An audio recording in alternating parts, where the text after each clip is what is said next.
Have you ever wondered why your life feels out of balance? Why peace seems distant, and small things easily disturb you? The answer might not be in your surroundings, but within you. In this powerful reminder, Mufti Menk explains that Allah doesn't just want us to pray and fast, He wants us to master ourselves. Your mouth, your mood, your money, and your mind are 4 areas Allah commands you to control. And when you do, everything around you begins to align. This isn't just self-control, it's soul control.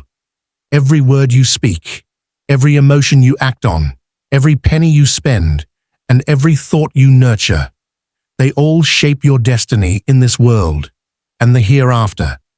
So stay with us as we uncover how mastering these 4 areas can transform your life and bring you closer to Allah's mercy, peace, and success. 1. Control your mouth, speech, and silence. One of the most powerful parts of the human body is the tongue. It has no bones, yet it can break hearts, destroy relationships, and ruin a person's akhirah if misused. Islam places great emphasis on the way we speak. A single word can elevate a person in the sight of Allah, and a careless statement can cast someone into hellfire for years. That's why the Prophet Muhammad, sallallahu alaihi wasallam, warned us about the dangers of the tongue and emphasized speaking only when there is benefit. Many people underestimate how serious sins of the tongue can be. Backbiting, slander, mockery, foul language, and arguing unnecessarily are not just bad manners, they're spiritual diseases. Every word we utter is being recorded by the angels on our shoulders. Even casual gossip, jokes made at someone's expense, or exaggerations can be counted against us.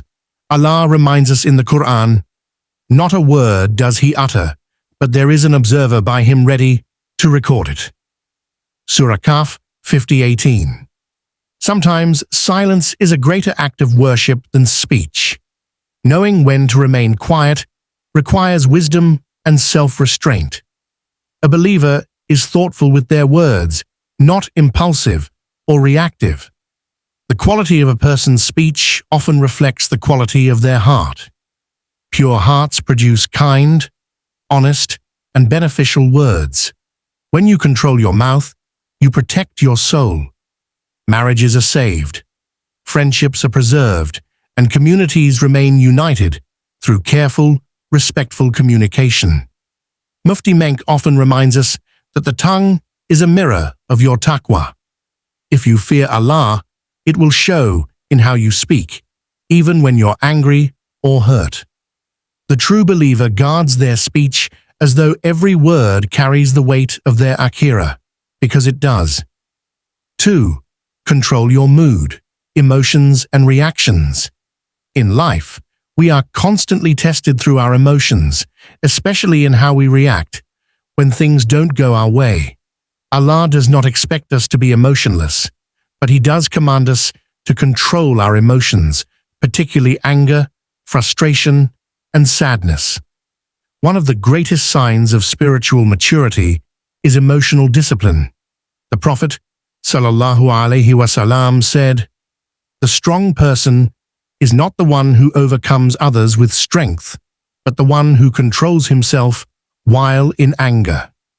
Bukhari. Mood swings are natural, but Islam teaches us to rise above them. When we let our moods dictate our words and actions, we hurt others and harm ourselves. Anger in particular is a doorway to regret. In moments of fury, people say and do things that destroy years of love and trust. That's why the Prophet, sallallahu alaihi wasallam, advised, "If you are angry while standing, sit down. If you are sitting, lie down." This simple act helps break the intensity of the emotion and gives you space to reflect. Allah loves those who show patience and restraint. Controlling your mood doesn't mean you suppress your feelings, but rather you express them with wisdom and calmness. Emotions like sadness and anxiety should be taken to Allah in dua and prayer, not unleashed on people around you. The Prophet, sallallahu alaihi wasallam, himself faced sorrow and grief, yet he remained composed, turning to Allah in tahajjud and tears instead of outbursts. Mufti Menk reminds us often, your character is not tested when everything is going well. It's tested when life pushes you to your edge. When you control your mood, you protect your dignity, your relationships, and your connection with Allah. It's not weakness to remain calm. It's strength in the eyes of the Almighty. 3. Control your money, spending and earning. Money is one of the greatest tests from Allah. It can be a means of immense reward or a source of destruction, depending on how we earn, spend, and view it. Islam does not discourage wealth.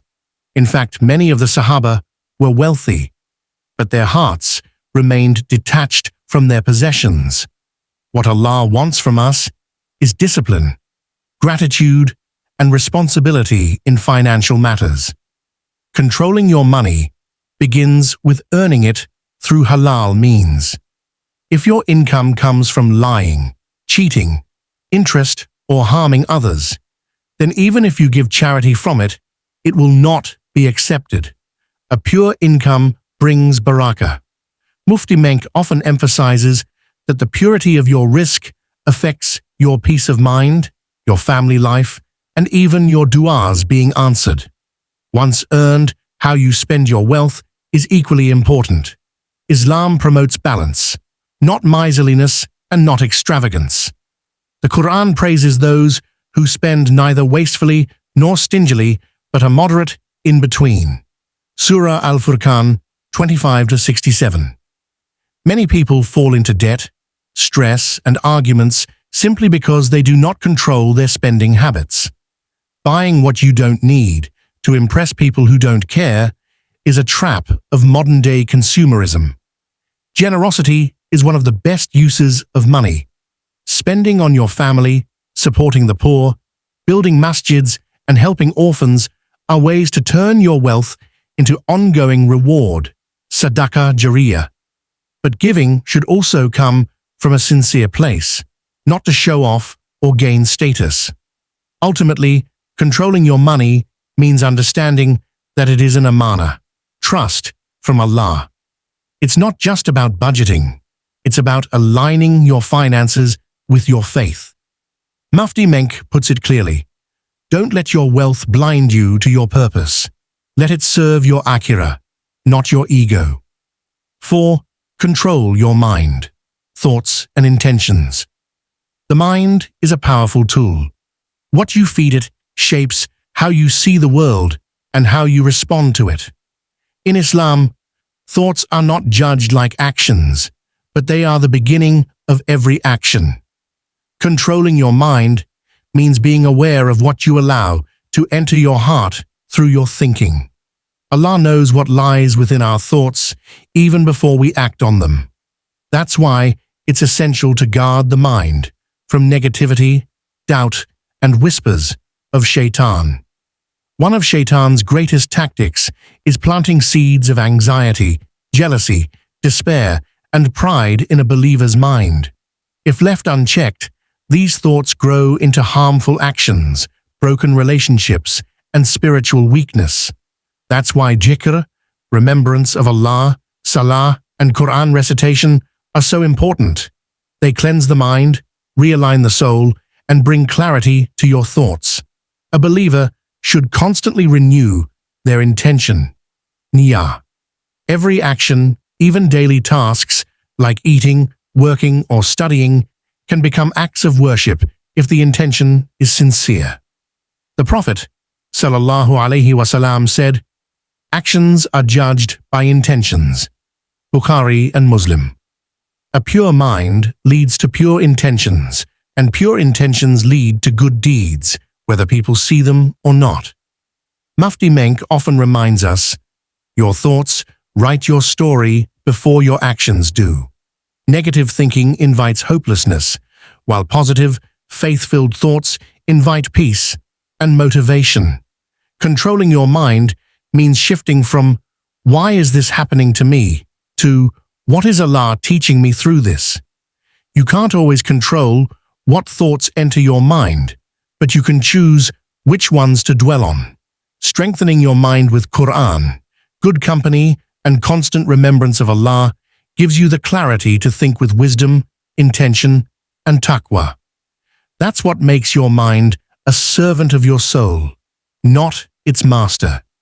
When you control your mouth, mood, money, and mind, you're not just improving your life. You're obeying Allah and protecting your akhirah.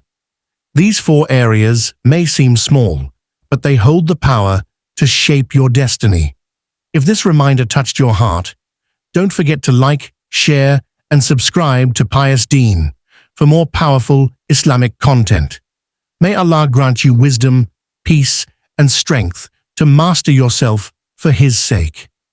Comment below, "Ya Allah, help me control my words, my emotions, my wealth, and my thoughts for your pleasure."